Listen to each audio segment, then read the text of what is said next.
नमो विष्णुपदाय कृष्णप्रेष्ठाय भूतले श्रीमते भक्तिवेदांत स्वामिनिति नामिने नमस्ते सारस्वती देवे गौरवाणी प्रचारिणे निर्विशेष शून्यवादी पाश्चात्य देशतारिणे जय श्री कृष्ण चैतन्य प्रभु नित्यानंद श्री अद्वैत गदाधर शिवासादि गौर भक्तवृंद हरे Krishna Krishna Krishna Hare Hare Hare Ram Ram Ram Hare Hare Hare Krishna. So thank you all very much for joining today's session.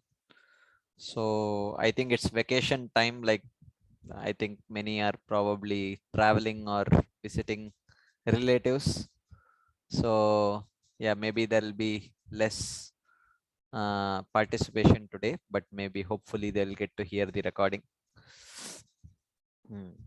Okay, so we have been discussing from the first chapter of Bhagavad Gita. So in that, this is the first chapter is basically setting the scene for the philosophical discussion to start between Arjuna and Krishna. And Arjuna requested Krishna to take the chariot to the middle of the battlefield so that he could see who are the people who had assembled to fight with them. So Krishna takes that chariot right in front of Bhishma and Drona, so that the raw emotions that Arjuna is going to feel can come out very quickly. So that's where we are, and Arjuna is now going to present his doubts.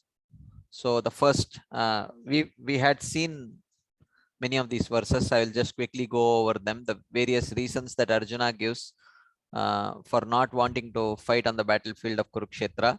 First, he says compassion. Drishtveman swajanan Krishna yuyutsum samupastitam सीदंती मम गात्राणि मुखं च परिशुष्यति वेपतुश्च शरीरे मे रोमहर्षश्च जायते गांडीवं श्रंसते हस्तात् त्वक्चैव परिदह्यते.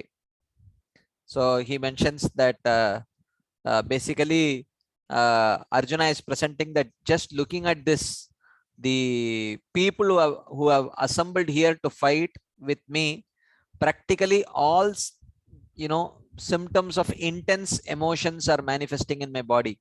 My hairs are standing on end. My limbs are literally trembling, and Gandiva is just slipping off from my hand, and my skin is burning completely, right? So, and then he says nacha shaknom yavastatum bhramati vachame manah nimittani cha pashyami viparitani keshava. And my dear Krishna, and I see only causes of misfortune. I don't see any fortunate result coming up, going to come up with this fight if I continue with this fight. So I don't wish to continue this fight. And then he says, even if I fight and win or lose, actually I am not going to get any happiness. So ultimately, if everyone wants to endeavor for happiness, right? Sukaya karmani karoti loko natai sukam vanyam uparamam va vindeta bhuyas tatayeva dukkam yadatra yuktam bhagavan vadennaha. So this is the first question that Vidura asks Maitreya. So he says that in this world, people perform, people endeavor to perform activities for two purposes. One is for sukha pravritti, another is for dukkha nivritti, right? So either they want to perform activities to enhance their happiness or to overcome suffering. And Arjuna is going to tell that I am not going to achieve both. Neither am I going to get happiness, nor am I going to escape my suffering. So why should I fight? That's the next reason that he says. So he says, Nacha shreyo nu pashyami hatva swajanamahave nakangshe vijayam Krishna nacharajyam sukanicha. My dear Krishna, by killing my own relatives, I don't think anything auspicious is going to, any auspicious result is going to come. Therefore, I do not desire victory. I do not desire the kingdom, and I don't desire any happiness also, because I will not get any happiness after killing my own relatives. Of course, in this context, we discussed, what is Sakama Karma Yoga, Nishkama Karma Yoga, Jnana Yoga, Ashtanga Yoga, and Bhakti Yoga. What is their practice? What is their goal? And how is the practice of Varnashram Dharma connected to Sakama Karma Yoga, Nishkama Karma Yoga, Jnana Yoga, Ashtanga Yoga, and Bhakti Yoga? We had a long discussion about this, right? And then we took this question by Shyam Prabhu about is it needed to first practice Karma Yoga, Nishkama Karma Yoga to overcome the false ego, and then does it become actually easy to practice Bhakti Yoga? We had a long discussion about this also. And then we did discuss the yoga ladder, how this yoga ladder comes in the description of Bhagavad Gita by Srila Baldev Vidyabhushan. We were discussing, right? And then we discussed, how Srila Vishwanath Chakravarti Thakur discusses the first 6 chapters of, or the whole Bhagavad Gita, how he discusses, about and how, in contrast, how Baldev Vidyabhushan discusses. We discuss this yoga ladder thing, yoga ladder as described by Baldev Vidyabhushan, even though Vishwanath Chakravarti Thakur does not seem to describe much of a yoga ladder. So we discussed how Sanishta, Parinishtita, and Nirapeksha, this is what is the Baldev Vidyabhushan's explanation, like that. I mean, I don't know if you have any doubts, or if you cannot recollect, you can please ask me, and we can definitely. And then we did discuss about the destination of Nishkama Karma Yoga, Karma Mishra Bhakti, Jnana Yoga, Jnana Mishra Bhakti, Ashtanga Yoga, and Yoga Mishra Bhakti, where they reach, what they achieve, and all those things we discussed. And then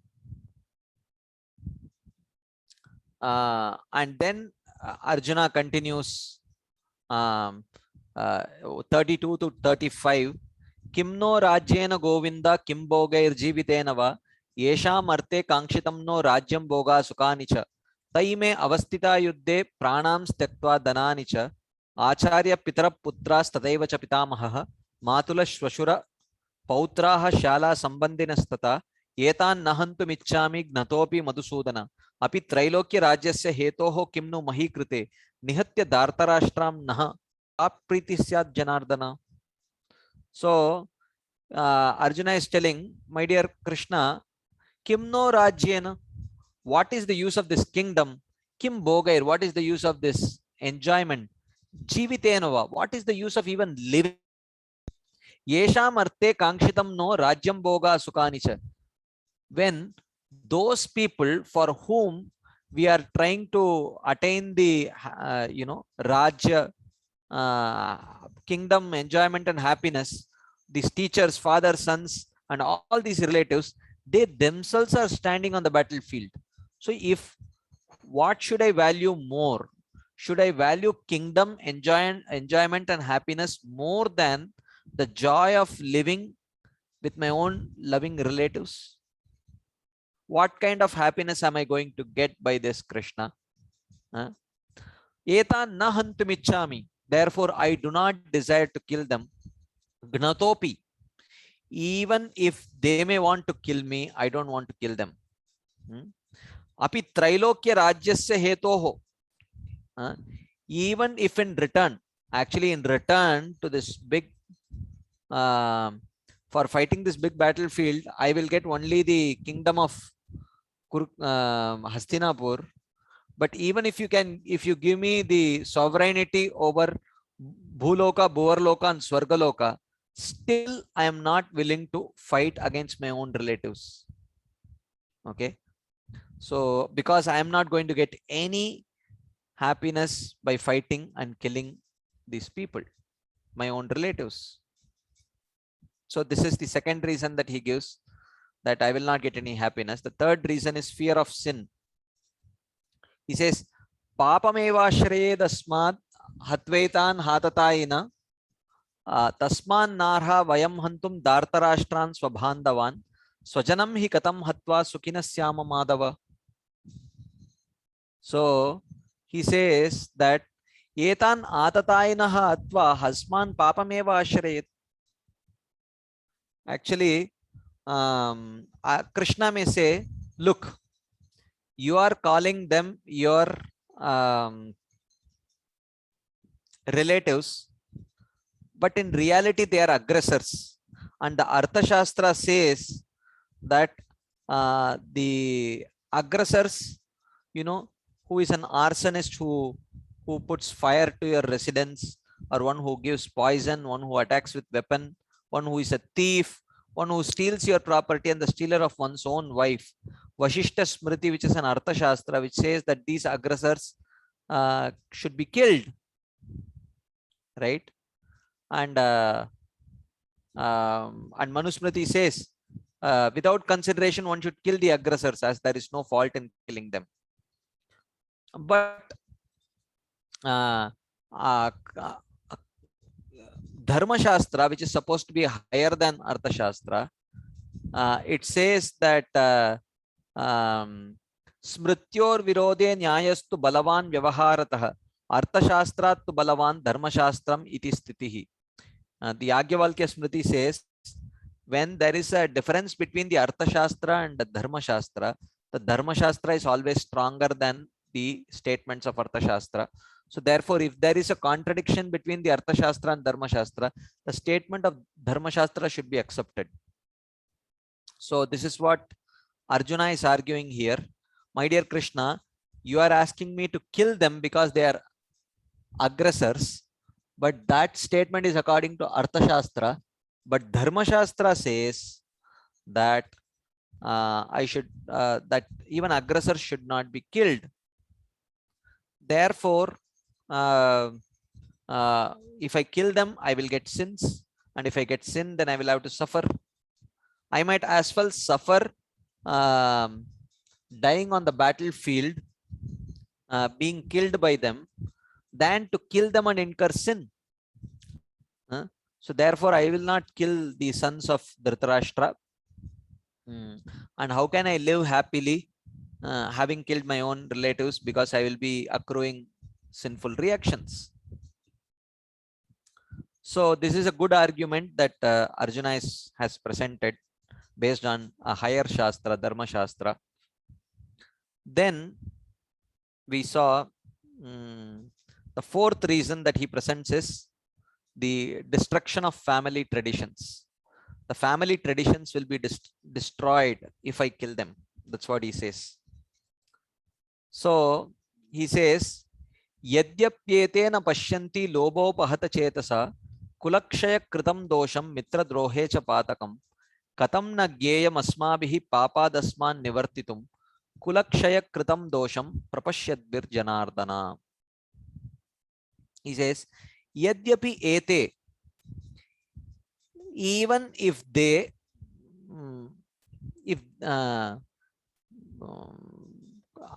because Krishna may say, look, Arjuna, you are thinking like this, and you are willing to die in their hands. Do you think your opponents, who are also your relatives only, for whom you are a dear cousin, brother, and all that, are they willing to put down their bow and arrow, and are they ready to die in your hands? So he says that Arjuna says, well, I don't know about that. Even if they are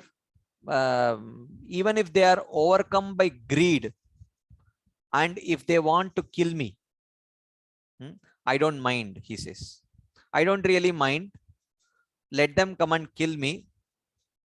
But the problem is that they are not seeing kulakshaya kritam dosham, the fault of destroying the family. Mitra drohe cha patakam. Even if they may not see that how killing one's own relatives and family members is a sinful act, and it's a faulty act, they may not see, but katam na asmabhihi kulakshaya kritam dosham prapashyadbir asmat papat nivartitum geyam. They may not know, but we know. Their eyes may be covered by greed, but my eyes are not covered by greed. So therefore, I am wondering, how can I kill them? I know the fault. I know, what is going to happen if I kill them. So, why should I do this? My eyes are not covered by greed. This is where we ended our discussion. The last time we discussed. Before we move on to today's discussion, if there are any quick comments, discussion points, questions based on what we discussed till last week. Last week, of course, we did not have. The week before that, you can please raise your hands and we can have a discussion if there is any discussion points or questions based on what we have covered till now, either based on the verse or based on some of the points that we might have discussed. If there is any. Yes, Sachipran Prabhu, I'm unmuting you. Go ahead, Prabhu. Prabhu Dandat Pranam. Dandat, Prabhu. Am I audible, Prabhuji? Yes, Prabhu, you are audible. So, Prabhuji, in this situation where Arjuna is facing all his guru and all his family members, so the Vaishnava qualities he's showing as a compassion here. Usually, we find the difficult situations. We don't remember the good part. So the Vaishnava qualities, what he's showing as compassion, is a sign of a pure devotion, a pure devotee here. As Arjuna is showing. See, Arjuna, you should understand that just before this whole Bhagavad Gita started, Krishna has covered Arjuna. So Krishna has covered the pure devotional nature of Arjuna, and he is now going to use Arjuna as a prototype, first for Sakama Karma Yogi, then he will use him as a prototype Nishkama Karma Yogi, then Jnana Yogi, then Ashtanga Yogi, then Karma Mishra Bhakta, then Jnana Mishra Bhakta, then Yoga Mishra Bhakta, then Shuddha Bhakta. So he will keep on changing Arjuna's adhikar artificially, even though Arjuna is a Nitya Parshada. He is a Nitya Siddha devotee of Krishna. He is always a pure devotee only. So he is not a Karma Yogi or a Jnana Yogi or an Ashtanga Yogi or a Karma Mishra Bhakta or Jnana Mishra Bhakta or Yoga Mishra Bhakta. He is not even a pure devotional sadhaka. Actually, Arjuna is a perfected pure devotee, eternally perfected pure devotee. But Krishna is using Arjuna as a prototype, and he will change his psychology and his faith artificially in order to and inspire Arjuna to ask questions which are very naturally asked by a person who would be in that particular faith, as a Karma Yogi or a Jnana Yogi or an Ashtanga Yogi. So even though Prabhupada does in one of the purports talk about Arjuna showing those symptoms to indicate that he has a Vaishnava's heart, but in the very next purport, Prabhupada very clearly says that this is due to his weakness of heart. So if you take Arjuna to be a Nitya Siddha devotee of Krishna, then you can take his manifesting those symptoms to indicate a soft heart, which is the symptom of a person who has reached the stage of Krishna Prema. Or you can take it as a sign of weak heart, which is symptomatic of a person who is, you know, in one sense like a regular materialist who is very sentimental. So either way you can see, and Prabhupada gives both the understandings from the absolute point of view and from the drama point of view. So in one sense, this whole Bhagavad Gita discussion is a drama presented by Arjuna and Krishna. So because out of the 700 verses of Bhagavad Gita, I think we did discuss this right the other day. Which are the verses which are applicable for Arjuna? Anyone? I think, did we discuss this the other day? I don't think so, Prabhuji. Yeah. Out of the 700 verses of Bhagavad Gita, can someone share which are the verses which are applicable to Arjuna? As an instruction. Anyone? You can please raise your hands and you can share. Which are the verses which are applicable to Arjuna as an instruction? Yes, Shyam Mohan Prabhu. Prabhuji, we discussed it and we concluded that Kaunteya Pratijanihi Name Bhaktya Pranashyati. This was the one. That is the only verse. Kaunteya Pratijanehi Name Bhakta Pranashyati. That is the only verse, because Arjuna is not a Karma Yogi. So therefore the instructions about Karma Yoga, as in Karmanyeva Adhikaraste Mafaleshu Kadachana and Durenaya Avaram Karma Buddhi Yoga Dhananjaya, all these verses which are instructions for a Karma Yogi, in one sense is not applicable to Arjuna. Or the instructions for a Jnana Yogi are also not applicable for Arjuna. The instructions for an Ashtanga Yogi are also not applicable for Arjuna. And the instructions for a Bhakti Yogi are also not applicable to Arjuna, because instructions are needed only for sadhaka, for a student. For one who is a perfected devotee, there is no need for any instruction, because for a perfected devotee at the stage of bhava and prema, they don't act being stimulated by instructions. They act being stimulated by their own spiritual emotions. It is spiritual emotions that stimulate them. So therefore, in one sense, out of these 700 verses, as far as I can recollect, oh Arjuna, you go and loudly proclaim that my devotee shall never perish. This is the only verse which is actually like an instruction for Arjuna. Rest of the verses which are normative or in the form of an instruction, none of them are applicable to Arjuna at all. Like that. So yeah, you can see in one sense Arjuna as prototype,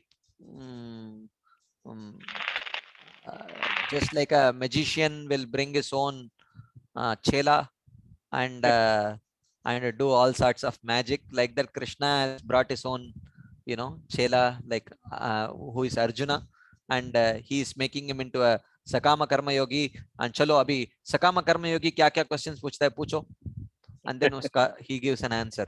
Then abhi aap Nishkama Karma Yogi ban jao. So now you ask the questions of a Nishkama Karma Yogi, and he asks those questions and he gives the answer. Like that, he in order to establish the dharma for all these various practitioners, Sakama Karma Yogi, Nishkama Karma Yogi, Jnana Yogi, Ashtanga Yogi, and Bhakti Yogi, Arjuna is being used as a prototype to, you know, by Krishna to establish these dharmas, like that. Thank you, Prabhuji. So I was confused that where Arjuna is, if he is not showing here the Nitya Parshad, Yeah. showing as a normal karmi, then he should remember his normal position of a Kshatriya. And also he remember the whatever has happened with his family and whatever troubles the opposition has given to him. So completely negating that part and only remembering that they are, you know, very good people and their guru and my family member. Actually, this na is Prabhu, actually, how do you know Krishna's hands here? Because this was not the first time Arjuna was fighting them. yeah, Arjuna had fought them when you know that when Duryodhana came to attack. What is that? That Uttara Kumar and Arjuna, they fight, right? right. Yeah. So there he already had an opportunity to fight with them and kill them, and he literally, single-handedly defeated Yeah. all of them. So therefore this was not the first time they were fighting.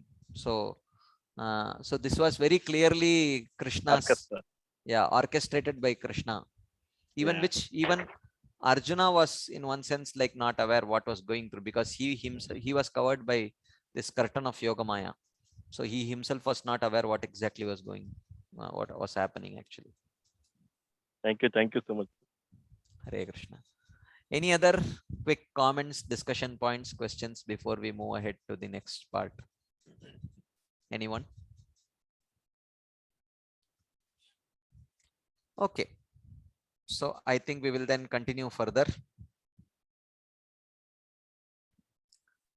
So here Arjuna is presenting his last, not last, but the penultimate argument of why he will not fight. So which is actually destruction of family traditions. So Arjuna continues. Kulakshaye pranashyanti kula dharma sanatanaha dharme nashte kulam kritsnam adharmo bibhavatyuta. He says kulakshaye, when the family is destroyed, sanatanaha kuladharma. Kuladharma means you can say like the varna dharma, the occupational dharma, the eternal proper conduct of the family. Pranashyanti, it is destroyed. Dharme nashte, and when that kuladharma is destroyed, kulam, the whole family, kritsnam, completely, adharmo abhibhavatyuta, then the whole family is completely engulfed by adharma. When the kuladharma is gone, like we discussed, right? If you remember, we saw in that table that if a sakama karma yogi or a nishkama karma yogi, if he neglects his varnashrama dharma because the kula dharma is destroyed because of the destruction of the family, then just by, they don't have to do any other sinful activity. Just by neglecting their own prescribed duties, they accumulate sins actually. So this sakama karma yogi and nishkama karma yogi, they gain sinful reactions just by neglecting their varnashram duties. And that's what Arjuna is pointing out here. He is telling that with the destruction of family, the kuladharma is lost, and when kuladharma is lost, then definitely everyone will be performing sinful activities, because for a karma yogi, neglect of his kuladharma or his varnashrama dharma in itself is sinful. What to speak of separately performing some forbidden activities, that is additionally sinful. But just as mere neglect of his own dharma is actually sinful enough. That's what he's telling. Srila Vishwanath Jagadhakur writes, the right conduct maintained by the family, which has been passed down from many generations, will be destroyed with the destruction of the family. Because if all the elders of the family die on the battlefield, then who is going to teach them what is the traditional dharma, which their varna and according to their varna they are supposed to practice? That will be lost. Who is going to teach them, right? So that's what he is indicating here. Any quick comments, discussion points? Okay, let's continue then. Arjuna continues his arguments. Adharmabhibavat Krishna pradushyanti kulastriyah strishu dushtashu varshneya jayate varna sankarah. Adharma abhibavat, from the prevalence of adharma, pradushyanti kulastriyah, the woman of the family become contaminated. So when everyone starts becoming adharmic, then if the men become adharmic, then naturally the woman also become adharmic, right? And when the woman become adharmic, then they become contaminated.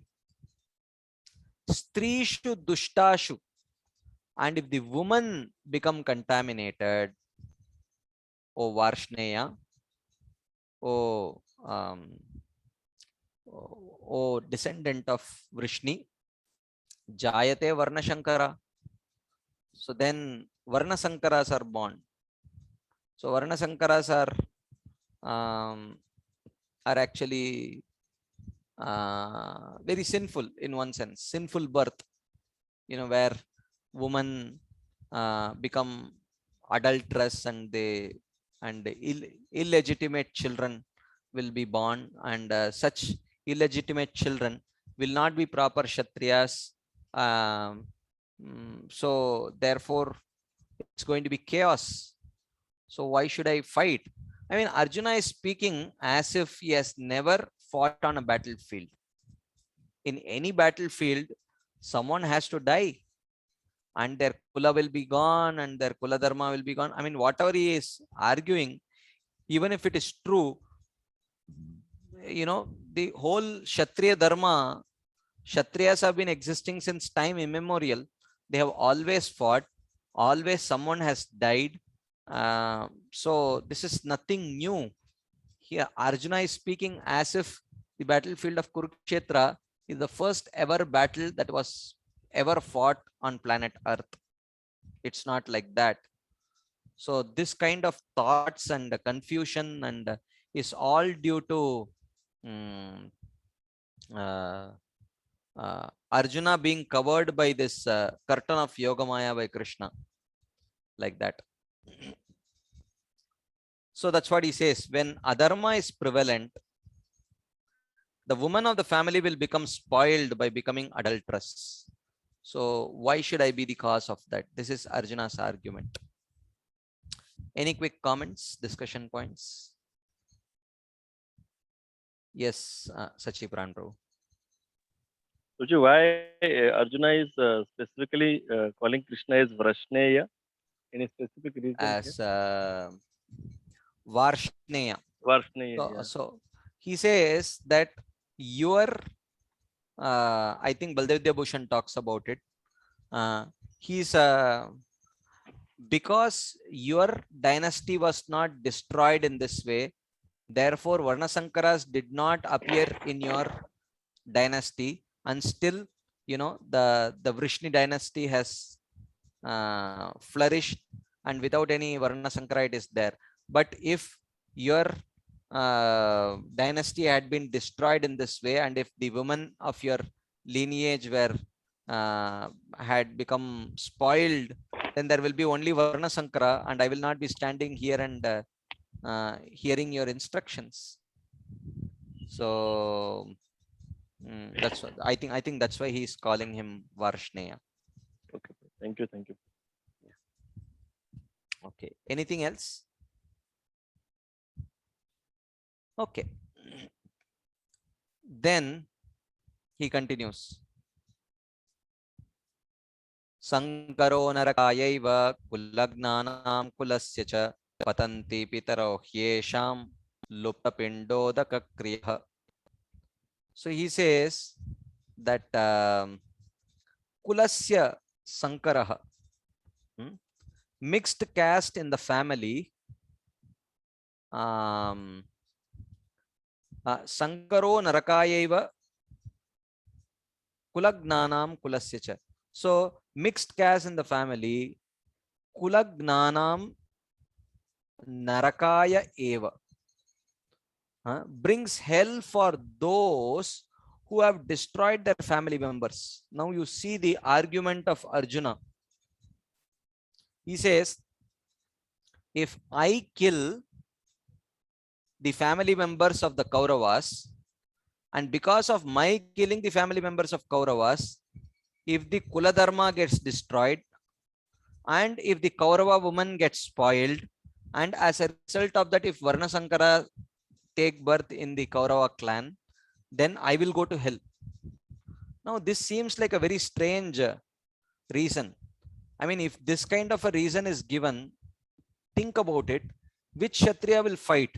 Because no Kshatriya wants to go to hell and suffer.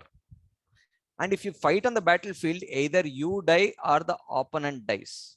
If the opponent dies, then as per Arjuna's argument, the Kula Dharma will be lost. And if the Kula Dharma is lost, then the woman will be spoiled. The woman are spoiled, then there will be Varna Sankara. So then if there is Varna Sankara, the one who is the cause of Varna Sankara, which is the opponent king who defeated the king on the battlefield, he will go to hell. I mean, this seems like a very strange argument, because then for that reason, then everyone would like to die on the battlefield only, because by dying on the battlefield, at least you go to Swarga, because it is very clearly mentioned that one who dies on the battlefield goes to Swarga, and one who is victorious on the battlefield will go to Naraka. So this is the argument that Arjuna is giving. Very strange argument. If this is the case, then no one would fight on the battlefield to actually win the battle. Everyone would want to lose only. So this is like a very strange argument that Arjuna is giving here. This is not true. And then he continues that Patanti Pitaro Hyesham Lupta Pindotaka Kriya. Not only that, if Varna Sankaras are born, these Varna Sankaras, because they are so sinful, they will not do the Shraddha ceremonies, the Pinda Kriya, Udaka Kriya, which are all supposed to be given to the forefathers. That will all stop, and if that stops, then the forefathers will also fall to hell. They will also experience hellish suffering, and I will become the cause of that, and I will also go to hell for that. Yeah, this is a very, very not so perfect argument by Arjuna here.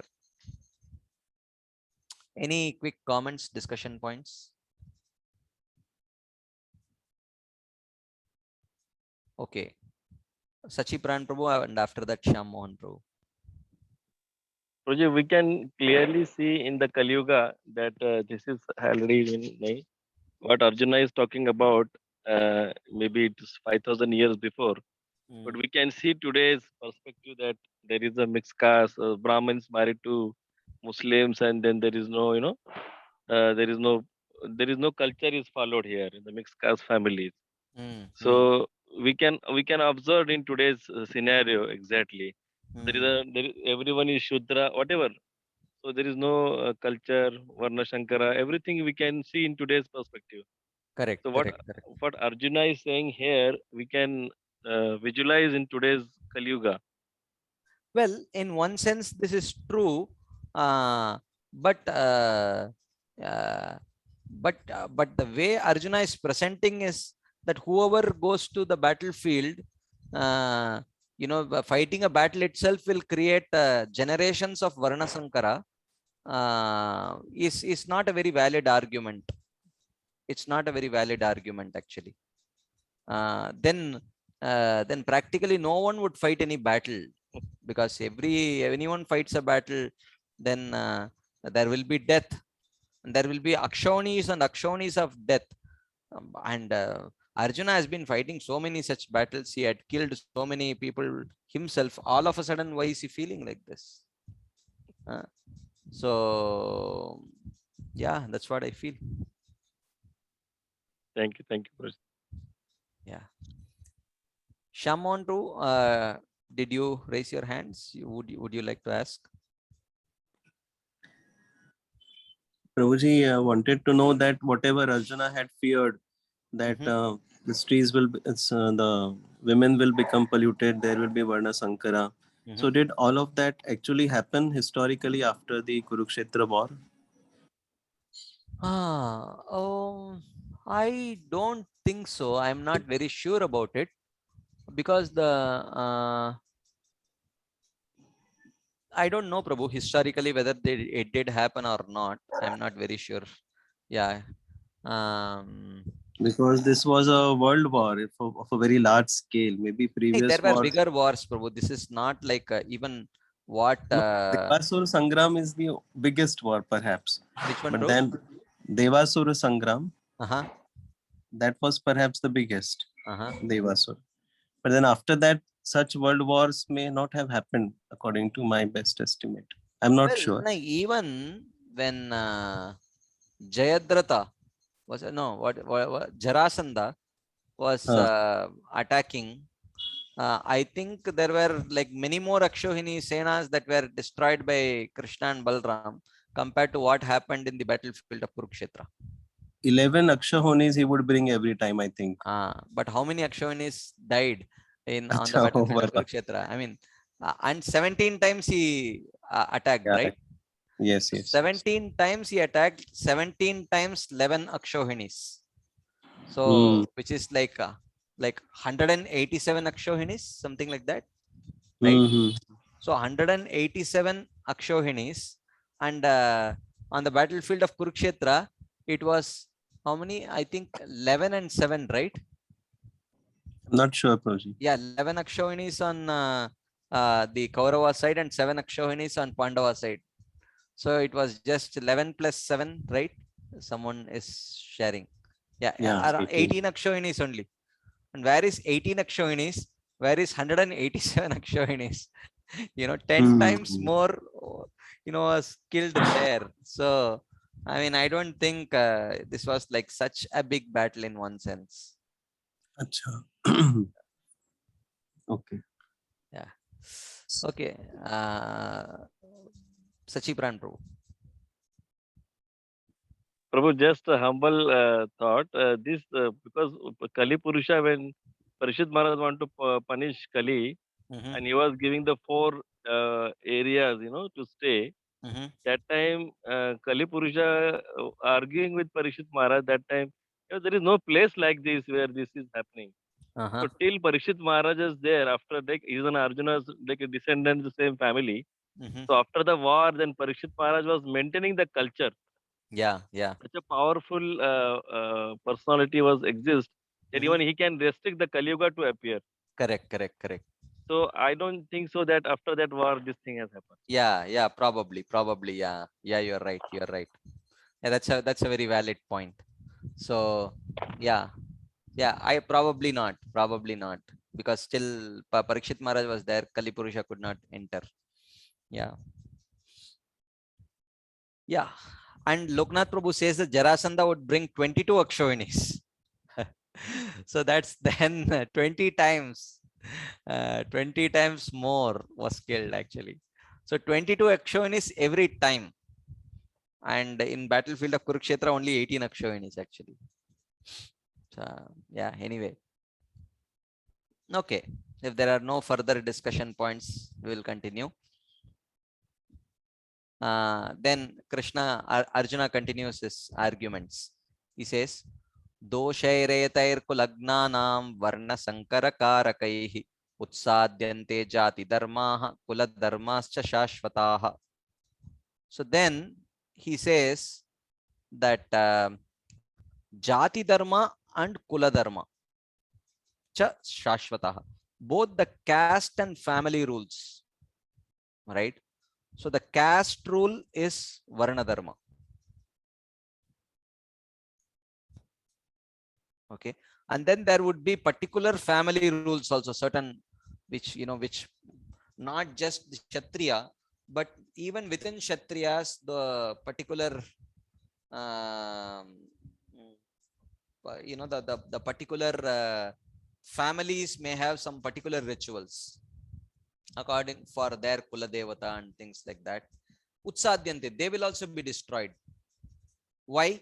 Etair doshaihi, by these faulty Varna Sankaras who will stop all this Jati Dharma and Kula Dharma, that will also be stopped. Varna Sankara Karakaihi Kulagnanam, caused by the killers of the family members. And who will become the cause of all that? I will become the cause, because of me, you know, um, all these Varna Sankaras have been created, and they will stop all the Jati Dharma and Kula Dharma. And if Jati Dharma and Kula Dharma are stopped, there will be lot of sinful reactions, sinful activities performed, and who is the ultimate cause of all those sinful reactions? The one who killed all of them, that is me. Why should I suffer? So that's what he is indicating here. By the faults of mixture of caste, both the caste rules and the family rules will be destroyed. Okay. Then he continues. Utsanna kula dharmanam manushyanam janardana narake niyatam vaso bhavati ityanu O Janardana, iti anushishruma. I have heard that Utsanna kula dharmanam manushyanam, for those men whose family rules are destroyed, narake niyatam vasaha bhavati, they live in hell permanently.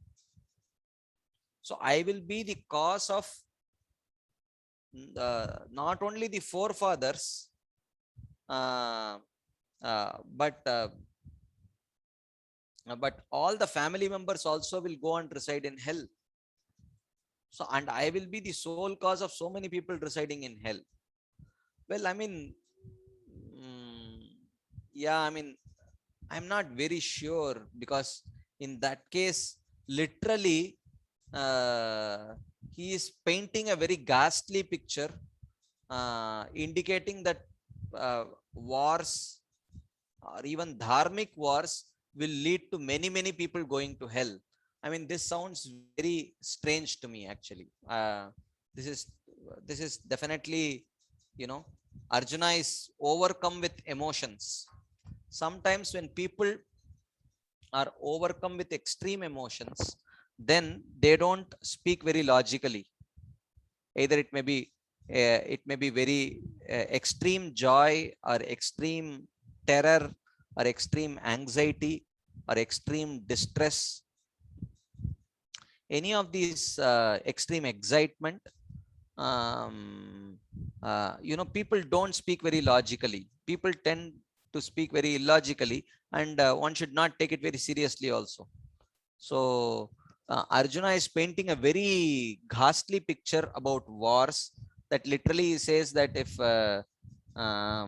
if people fight wars, then literally the whole families and forefathers of whoever is fighting, they will all go to hell. I mean, that's a very strange thought, and it's not true at all, actually. Any quick comments, discussion points?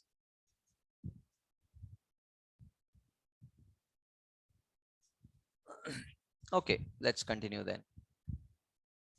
Then further he says, Aho batamahat papam kartum vyavasita vayam yadrajya sukha lobena hantum swajana mudyataha. He says, Aho batam mahat papam kartum vyavasita vayam. Just look, Krishna, what kind of a great sin that we have become ready to commit. Yad swajanam hantum udyataha, that we are ready to kill our own people. For what? For what purpose? Rajya sukha lobena, just for gaining the happiness of kingdom. In fact, if you see, I read a book which was written by one of the Gaudiya Math, it was one of the Gaudiya Math publications, where the political scene before and during and after Mahaprabhu's time was described. It was like a very brief, like a historical account And literally, if you see every in the Islamic rule, the Mughal rule, literally the son would kill the father and his brother, and he would take up the throne. He would rule for a while, then his son will kill his own brother and father and take over the throne. And then his son will literally kill his own father and other brothers, and he will take over the throne. It was like that. And it was merciless, one after another after another. So many kings, if you see, were killed by their own children for yad rajya sukha lobena. And Arjuna is telling, I'm trying to do the same, and I'm ashamed. I don't want to do that. Right? So finally, Arjuna is going to conclude his presentation. Okay. So he says, Yadimama pratikaram ashastram shastrapanayah dhartarashtrarane hanyus tanme kshemataram bhavet. So he says, Tadme kshemataram bhavet.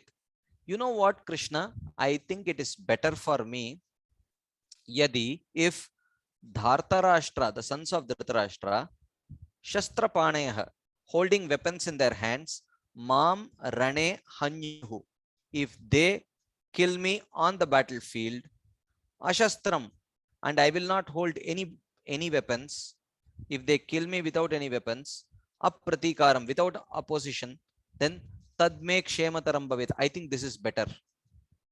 Better than my killing him and becoming the cause of my killing them and becoming the cause of Varna Sankara and so many people going to hell. Let them kill me, and I will not even raise weapons. No bloodshed on their part. Let only one person die. That's all. So he says, I think that is better, Krishna. Right? And then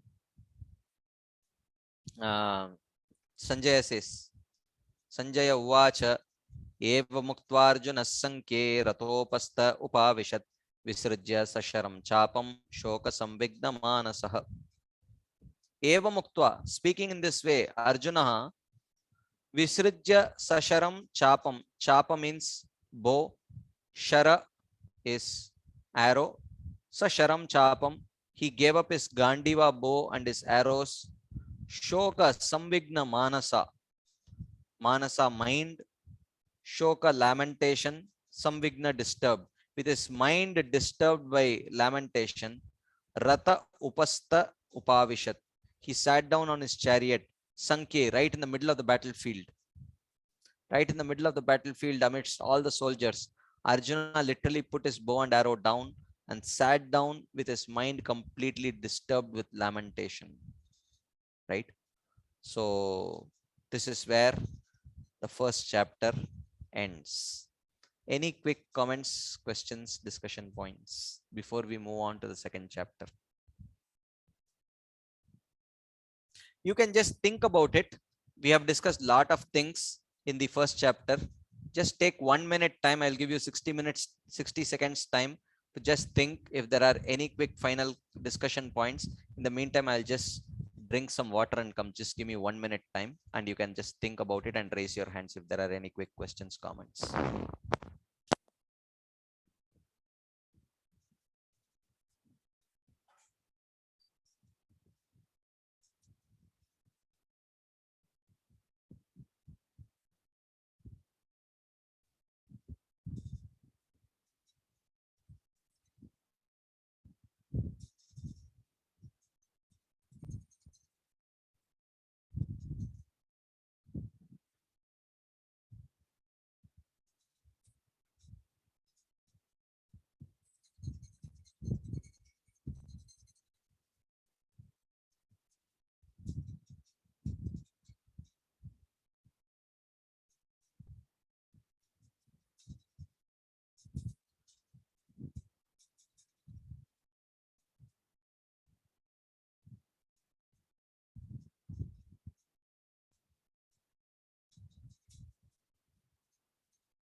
Yes, Prabhu. Shyam Mohan Prabhu.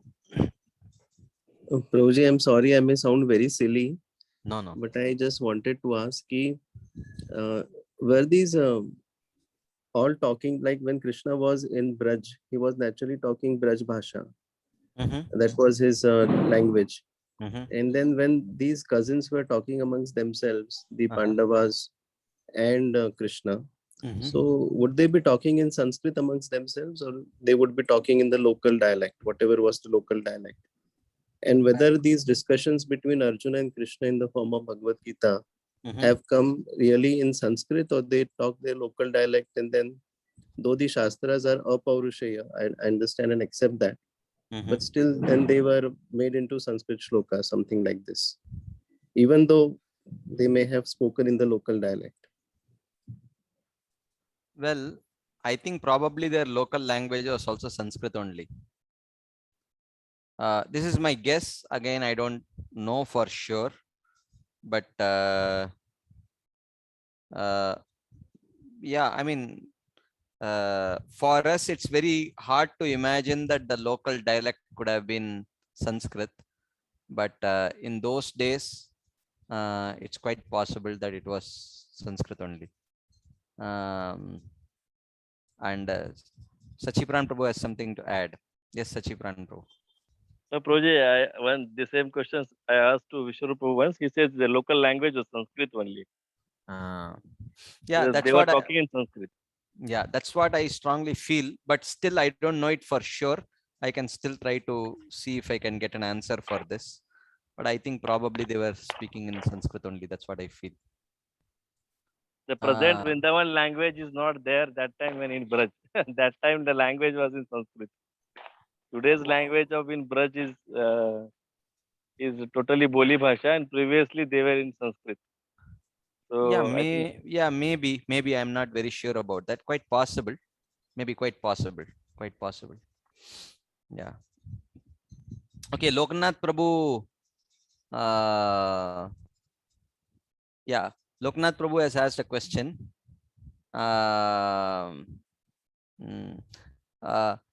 Prabhu, should I read your question or should I unmute you and you would like to ask the question yourself? I'm unmuting you. If you want to ask, you can ask, or I can read your question also. Yes, Prabhuji, you can. Can you hear me, Prabhuji? Yeah, I can hear you, Prabhu. So basically, I think 2 classes back, you mentioned that for if you are following Bhakti, we don't need Varnashram Dharma for purification. Bhakti will purify. But we see practically that when we go through the whatever either Grihastha Ashram or maybe Brahmacharya Ashram, then we tend up when our egos clash, then we become humble, and then when we go through bitter experiences, we become detached. So it does help if we just chant. Maybe that may not be so useful. So just I wanted your comment. Yeah, good question, Prabhu. Actually, don't mute yourself back. Okay, while I was telling, he has muted himself because we are going to have a small conversation here.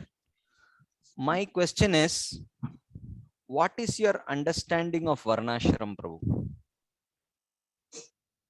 So I was talking mainly about ashram.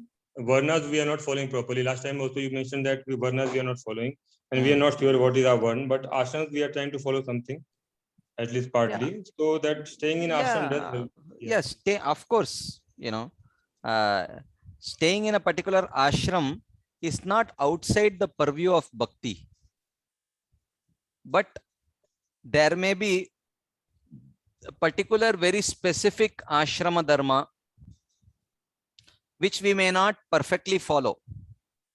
See, all you need is law and order has to be maintained. For that, we are not proposing that there will be adharmic, there will be lack of dharma. No one is suggesting that there will not be any dharma.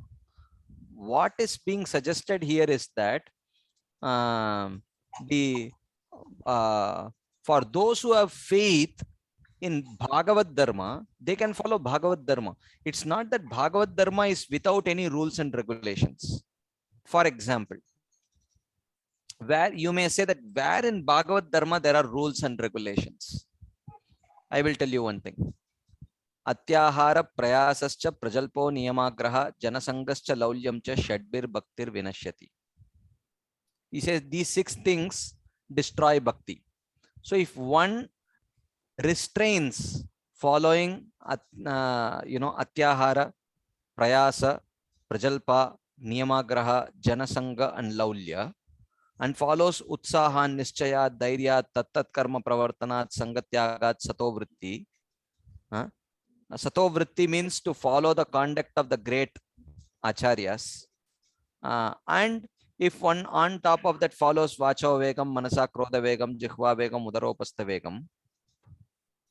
These first 3 verses talk about the do's and don'ts within the realm of bhakti dharma. If someone properly follows this, why do you think there will be don't you think detachment and humility will manifest when one follows these things? My understanding is that like that is for uttamadhikari, those who can control their senses and the urges.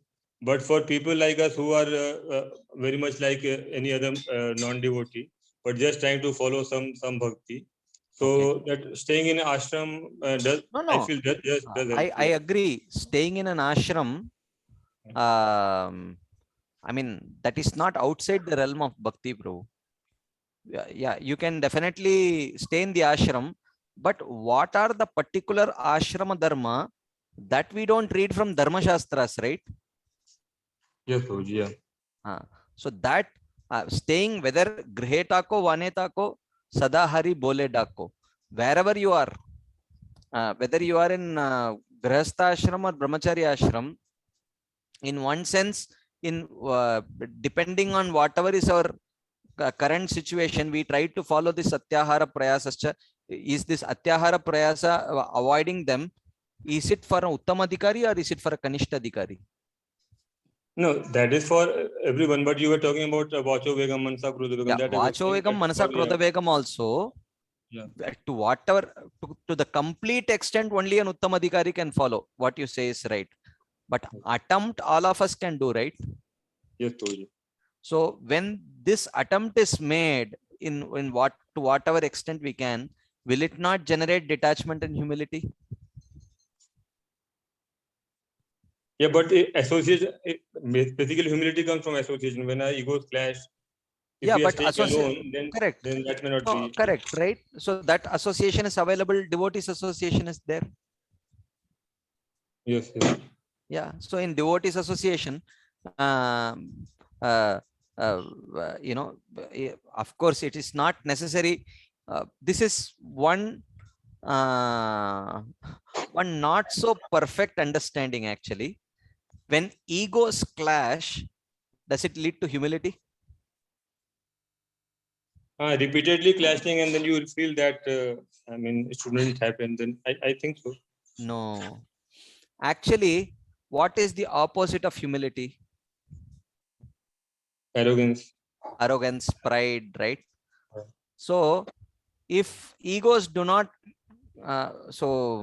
it is not that when egos clash, it will not lead to humility and loss of pride.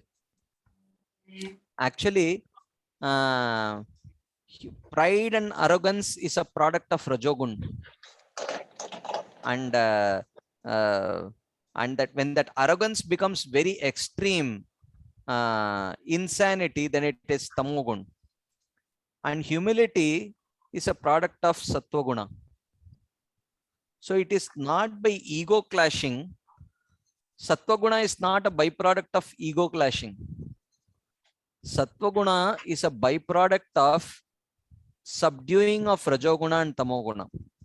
And subduing of Rajoguna and Tamoguna can happen either by practice of Nishkama Karma Yoga, or it can happen by practice of Bhakti Yoga. Tada rajastamo bhava kamalobhadayasche chetayete ranaviddam sthitam sattve prasidati. So ultimately, when there is subduing of Rajogun and Tamogun, and when Sattvaguna becomes very prominent, all these Trinadapi, Sunichena, Tarorapi, Sahishnuna, Amanina, Manadena, these are all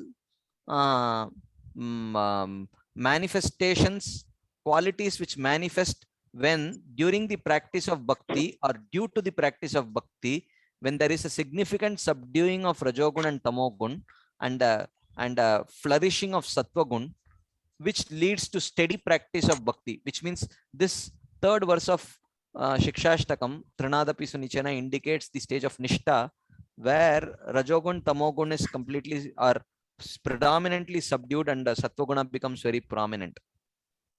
So, so it is in one sense like many times, when there is lot of clashes, when when there is clashing of false ego, by that purification will come. Well, I mean, it is not like that. Purification will not come like that. Purification will come when there is a conscious endeavor to practice devotional service nicely, and by that gradually the Rajogun and Tamogun will come down and Sattvagun will become more prominent, and by that, when Sattva-guna becomes more prominent, then the qualities like humility, tolerance, and not expecting respect, giving all respect to others, those qualities develop. Achha, there are two other aspects of this. One was that Prabhupada insisting very much on establishing Varnashrama. And second, that at present generation, we are seeing that devotees don't want to take responsibility. They don't want to get married. So if we give up altogether, and second thing, you said that bhakti includes varnashram, so I'm not sure whether varnashram is a general this thing of society, but whether it's part of bhakti, I've not come across that varnashram is part of bhakti. So yeah, just to consider, yeah. See, Prabhu, actually, bhakti, it is not that devotees, if they don't practice varnashrama dharma, it's not that they don't practice any dharma. So dharma means rules and regulations, right? So rules and regulations in our Vedic scriptures, no one is exempt from practicing rules and regulations.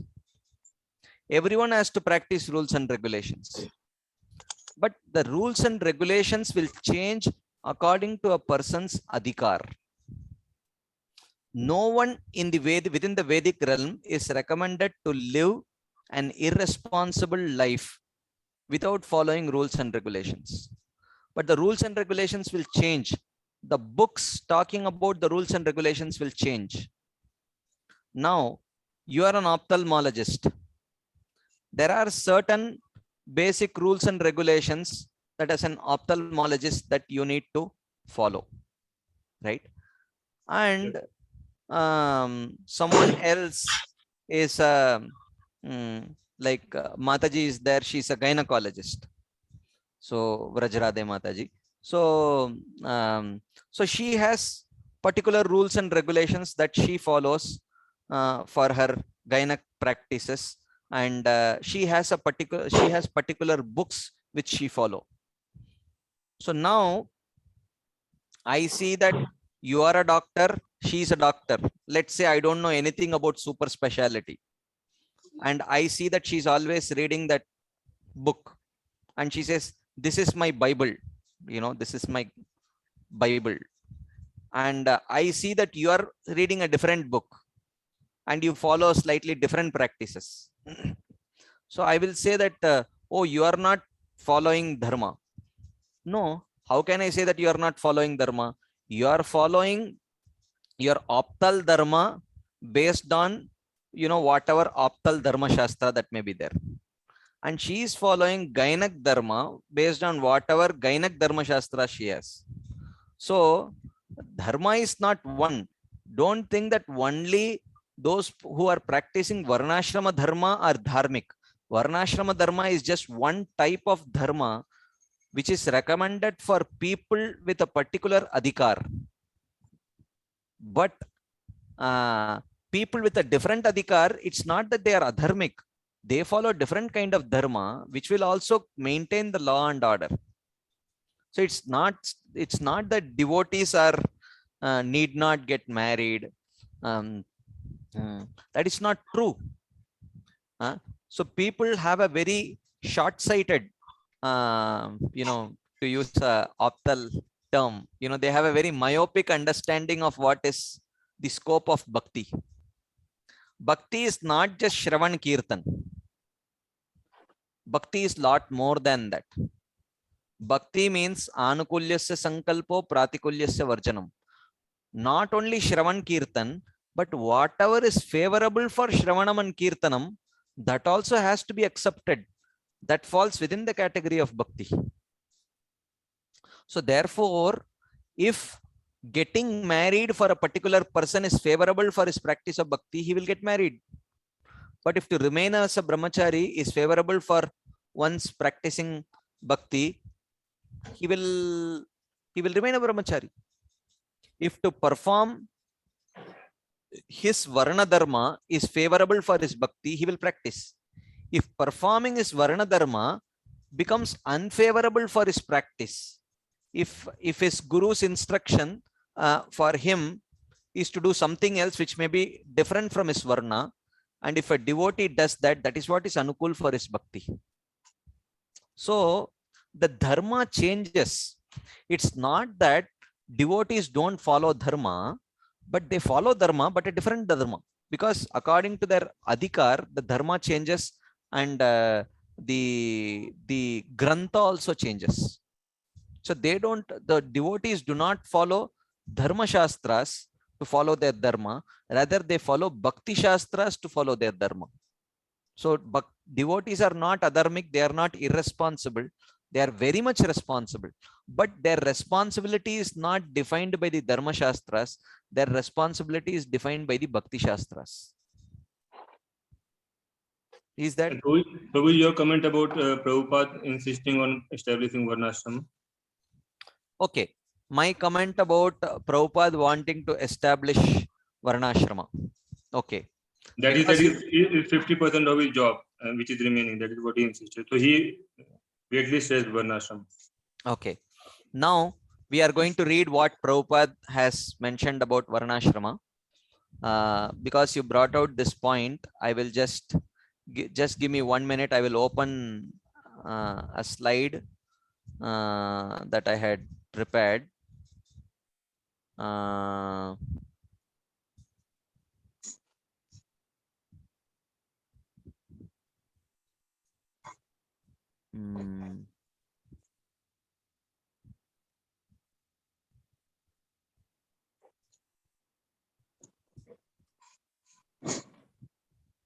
Of course, we have just 15 minutes, but at least I can touch something.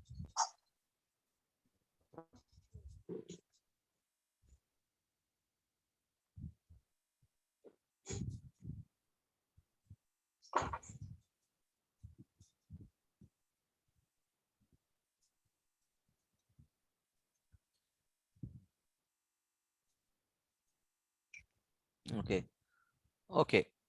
So I will just share the slide.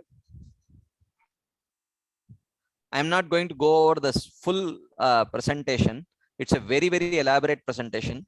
In our counselor's discussion, I took this maybe almost like 10 weeks or so, something like that. It's like a very elaborate presentation. But I will just touch the topics and go, so that at least there is some coherence to what I'm going to present.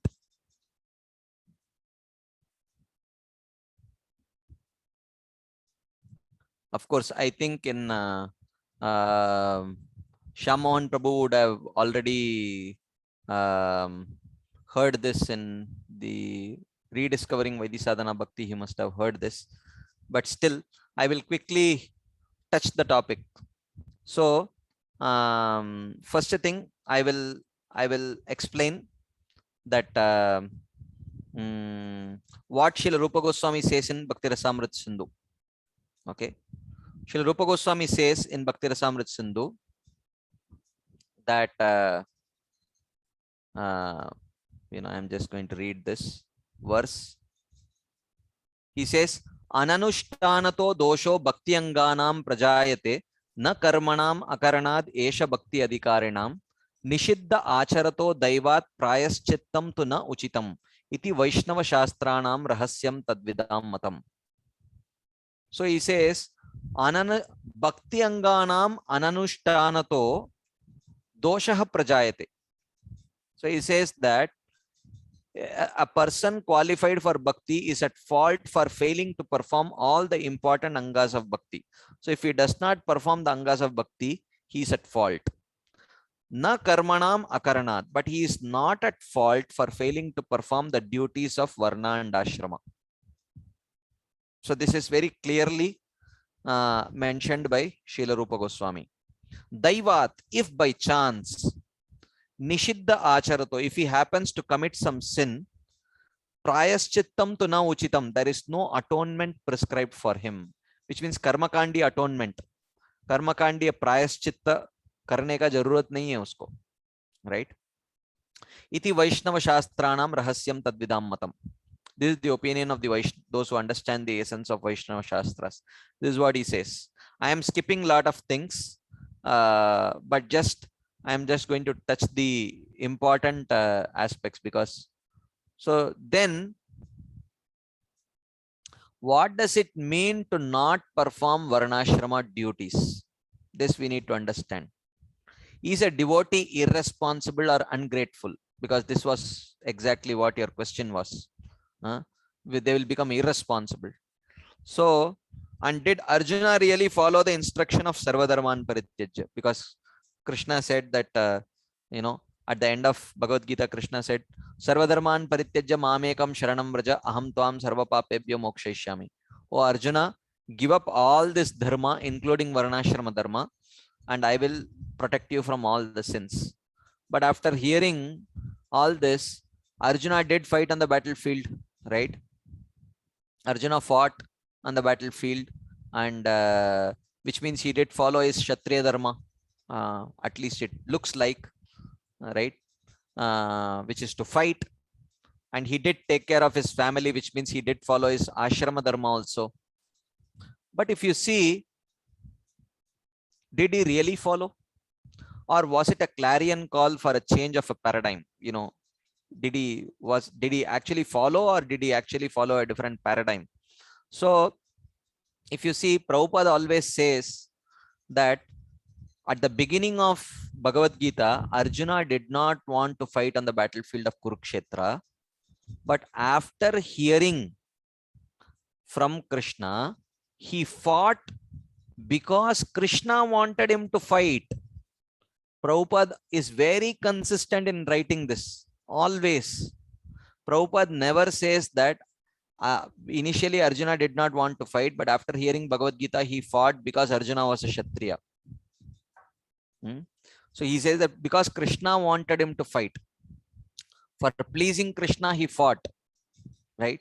The activity is same, but the purpose is different. The paradigm is different. Okay. So, there are three categories of people. There are multiple categories. Let's say for ease of understanding, there are three categories of people. The karmis are the materialists, and the karma yogis, jnana yogis or ashtanga yogis, you put them in one category. And then there is bhakti yogis, right? So all of them accept and reject things. A karmi accepts what he likes and rejects what he dislikes. Raga sankalpo dvesha varjanam. And what is his pramana? His own experience is his pramana. Swanubhuti. That is his pramana. And a karma yogi, he accepts dharmasya sankalpo adharmasya varjanam. Whatever is his dharma, he will accept. Whatever is adharma, he will reject. And what is his pramana? The dharma shastras are the pramana. And a bhakti yogi, how does he accept and reject? Bhakti anukulyasya sankalpo, bhakti pratikulyasya varjanam. Whatever is favorable for bhakti, he will accept. Whatever is unfavorable, he will reject. What is the basis? The bhakti shastras. They are the pramana for him. Okay. So if you see, in one sense, when it comes to activities of varnashrama and bhakti, there is there is a significant overlap between the activities of varnashrama and bhakti. Like for example, a person following varnashrama may also take bath, and a person following bhakti may also take bath. But for a person following varnashrama, he takes bath because for performing various activities of varnashrama, to be pure is very important. Whereas a devotee may take bath because by taking bath, his gross body remains disease free and the mind remains very fresh.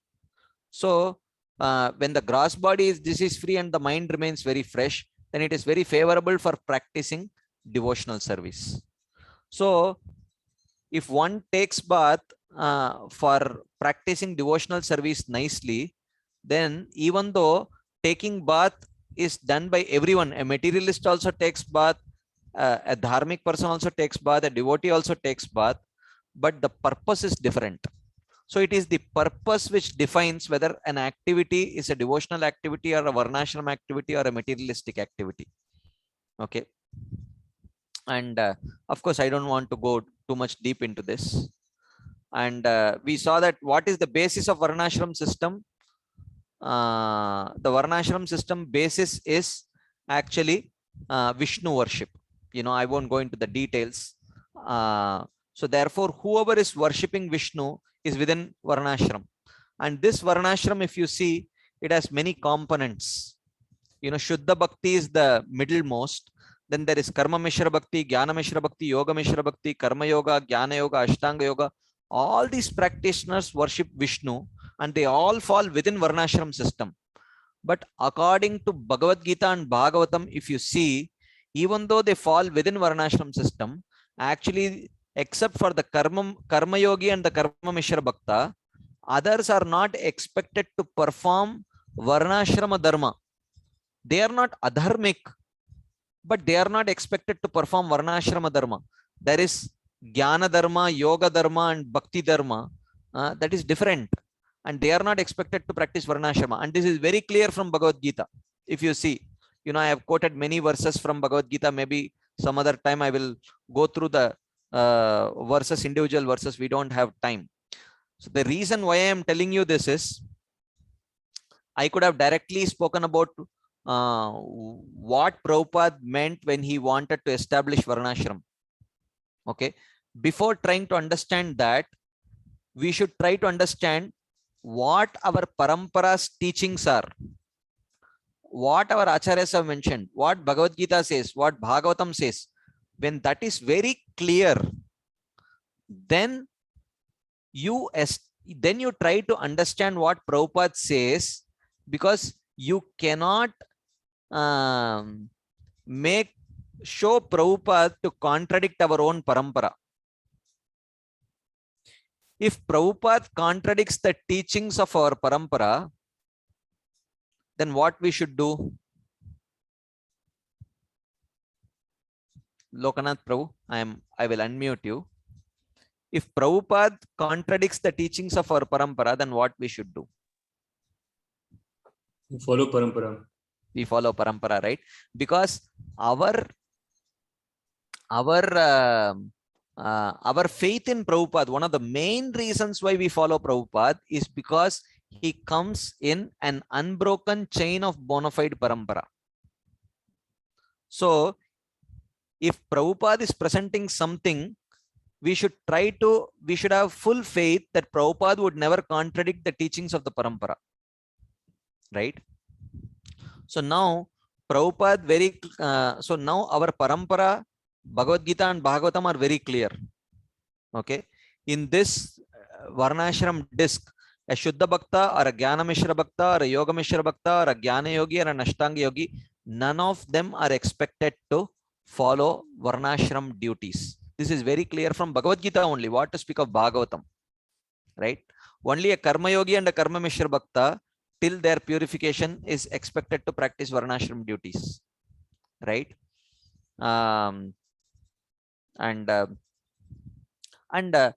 First thing, when we are talking about Varnashram, we should know what is the role of Varnashram, what is the purpose of Varnashram duties.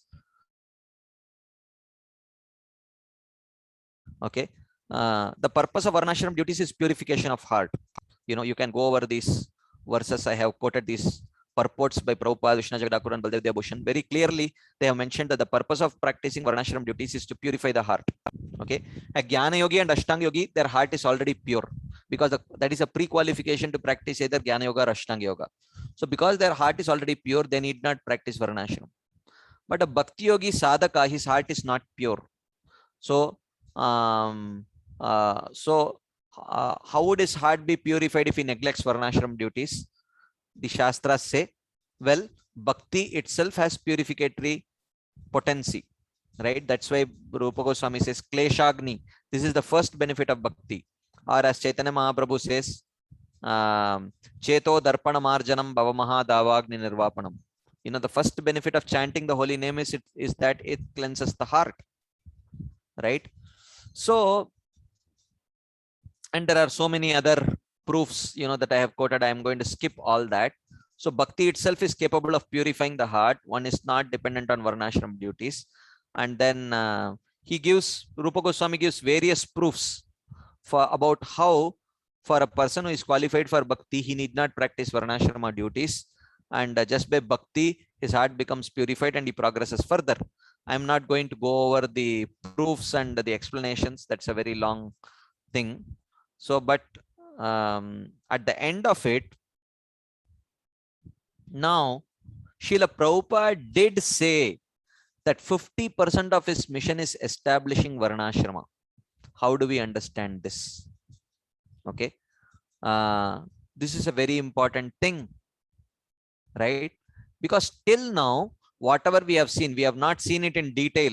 But if I had gone through those explanations in detail, you would have been completely, thoroughly convinced that very clearly it is mentioned that it is not needed for devotees to practice Varnashrama duties. It's not that they won't follow duties. They will follow duties. They will follow law and order. They will follow the dharma. But the dharma is different dharma. Bhagavad dharma they will follow. Now, what could Prabhupada have meant when he said that 50% of my mission is establishing Varnashram? Okay. I am not going to go over it right now. Next week we will do it because it's already 9:30. But one thing that I want you to keep in mind is that Prabhupada would never contradict the teachings of the Parampara. And that's what I'm going to establish based on Prabhupada's own words, you know, how it is not at all contradicting what the Parampara has already presented. And we will try to understand, did Prabhupada really want to establish Varnashram? 100% guaranteed he wanted to establish. But what, for whom, and what exactly does it mean? This we will discuss in our next discussion. Next Friday, when we come together, we will continue this discussion further. And at that time, we will take this point.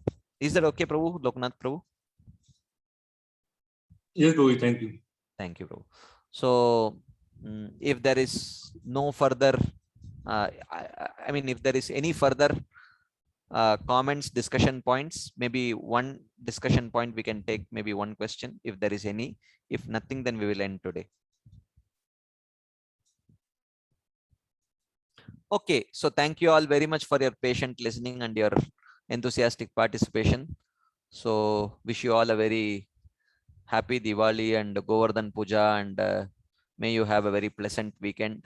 So we will again, and the week ahead also, and we will again meet next Friday. So thank you very much. Srila Prabhupada ki jai, Srila Vishwanath Chakravarti Thakur Pad ki jai, Srimad Bhagavad Gita ki jai. Hare Krishna. Thank you very much.